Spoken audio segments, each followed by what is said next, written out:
नमस्कार, मैं प्रिया राज। आप देख रहे हैं न्यूज़ 24। आपको बता दें कि इन दिनों नवादा में जो कुछ भी हुआ, बड़े हादसे हुए, उसे लेकर सबसे चर्चे में दो नेताओं के नाम काफी सामने आए। बात किया जाए जीतन राम मांझी और केंद्रीय मंत्री चिराग पासवान जमकर बोलने का कार्य किए हैं। हालांकि नवादा में जो मामले निकलकर सामने आ रहे हैं, वहां के लोग बेघर हो गए।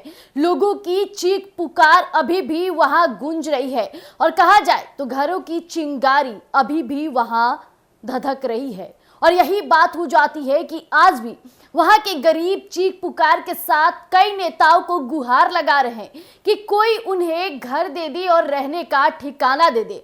लेकिन बिहार में और बिहार की नेताएं बयानबाजी, बिहार की राजनीति से उन्हें फुर्सत कहां। इस मामले को जहां गंभीर रूप से देखना था, गरीबों को सबसे पहले वहां घर देना था, वहां पे बिहार के नेताएं और बड़े बड़े नेताएं बयानबाजी करते नजर आ रहे हैं।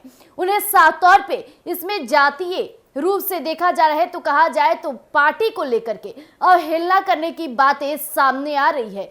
कोई किसी को टारगेट करते नजर आ रहा है, तो कोई पार्टी किसी और को टारगेट करते नजर आ रहा है। और इस पूरे मामले में कोई फंसा है तो वो है 80 घर के वो गरीब लोग जिनके घर बेघर हो गए, जिनको खाने का अनाज जला दिया गया। हालांकि कहा जाए तो इस तरह के जब मामले सामने आती है तो हर कोई गांव में रहने से भी अब कतराने लगता है। गांवों में जिस तरह से विवाद होता है और विवाद भूचाल कब बन जाता है पता नहीं चलता। लेकिन इस वक्त की बड़ी खबर आपको बता दें कि केंद्रीय मंत्री चिराग पासवान खूब घिरे इस नवादा कांड में। चिराग पासवान की सबसे लाडली सांसद यानी शाम्वी चौधरी नवादा जाती है और नवादा में जाकर खूब गरज कर बोलती हैं। उनका साफ तौर पे कहना है कि जो भी दोषी है उन्हें जल्द से जल्द कार्रवाई की जा रही है।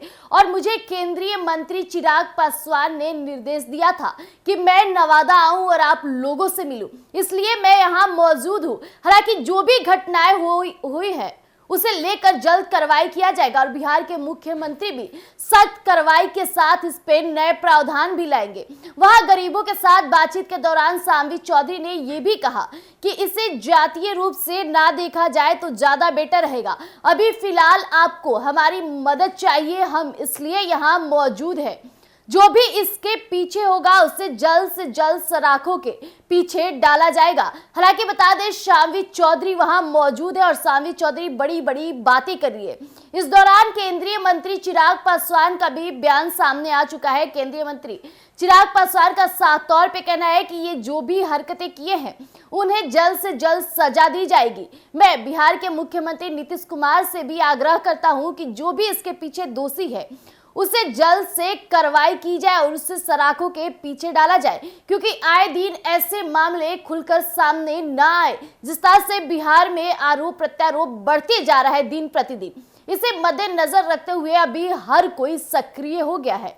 लेकिन उस परिवार का और उस 80 घरों का क्या, जो अभी तक अपने आंखों के इस सारे टकाए हुए हैं कि कोई तो उन्हें घर दे दे, कोई तो उन्हें खाने के लिए अनाज दे दे। लेकिन इस वक्त की बड़ी बात हो जाती है, कहा जाए तो जीतन राम मांझी आए दिन बयानबाजी करते नजर आते हैं। तो आइए हम आपके बीच तमाम मुद्दों को आज एक एक करके खुलासे करते हैं कि किसने क्या और किस रूप से इस कांड को लेकर के देखा जा रहा है। आपको बता दें कि केंद्रीय मंत्री चिराग पासवान ने नवादा अग्निकांड पर न्यायिक जांच की मांग की है। उन्होंने कहा कि मैं मुख्यमंत्री नीतीश कुमार से मांग करता हूं कि ऐसे दोषियों को जल्द से जल्द गिरफ्तार कर कठोर से कठोर सजा दी जाए और पीड़ितों को आर्थिक मदद की जाए। उन्होंने कहा कि मैं इस मामले में न्यायिक जांच की मांग करता हूं ताकि भविष्य में कोई भी ऐसी घटना करने की हिम्मत भी ना करे। वहीं पीड़ित परिजनों के प्रति मेरी और मेरे पार्टी की गहरी संवेदना है। उन्होंने कहा कि वो जल्द ही घटना स्थल का दौरा करेंगे। हालांकि चिराग पासवान गए या ना, लेकिन उनकी पार्टी की सांसद शाम्वी चौधरी वहां मौजूद रहीं। वहीं आपको बता दें कि जेडीयू एमएलसी नीरज कुमार ने कहा कि प्रथम दृष्टया यह मामला भूमि विवाद का लगता है और घटना के 20 मिनट बाद ही पुलिस और प्रशासन मौके पर पहुंच गया। पुलिस सभी पहलुओं को जांच कर रही है। घटना में किसी के घायल होने की कोई सूचना अभी तक नहीं है। उन्होंने कहा कि सरकार सामाजिक समरसता बिगड़ने की कोई भी प्रयास को सफल नहीं होने देगी। वहीं नवादा के बीजेपी सांसद विवेक ठाकुर ने कहा कि ये काफी निंदनीय है, इसकी जितना भी निंदा की जाए वह कम है। पीड़ित परिवार के साथ पूरा जिला प्रशासन और सरकार खड़ी है। लालू परिवार इस विषय पर ना ही बोले तो अच्छा है, क्योंकि जिस तरह से जंगल राज बिहार में कायम था, आज भी उससे बिहार उभर नहीं पाया है। वहीं बिहार सरकार में मंत्री जनक राम ने नवादा की घटना को महागठबंधन की साजिश बताया है। उन्होंने कहा कि बिहार जिस तरह विकास कर रहा है उसे और अस्थिर करने के लिए इस तरह की साजिश रची जा रही है। महागठबंधन का चाल चरित्र बिहार के लोग जानते हैं।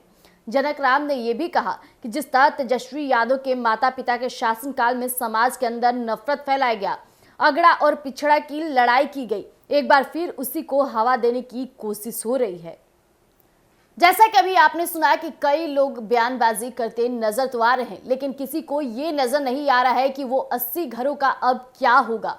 उनके घर की सारे अनाज ऐसी छींटे पड़े हैं, कैसे खाने को लानत आ गई है। वहां के गरीबों की चीख पुकार आज भी उस गांव में गूंज रही है और इस वक्त लोग सड़क पर सोने के लिए मजबूर हो गए हैं।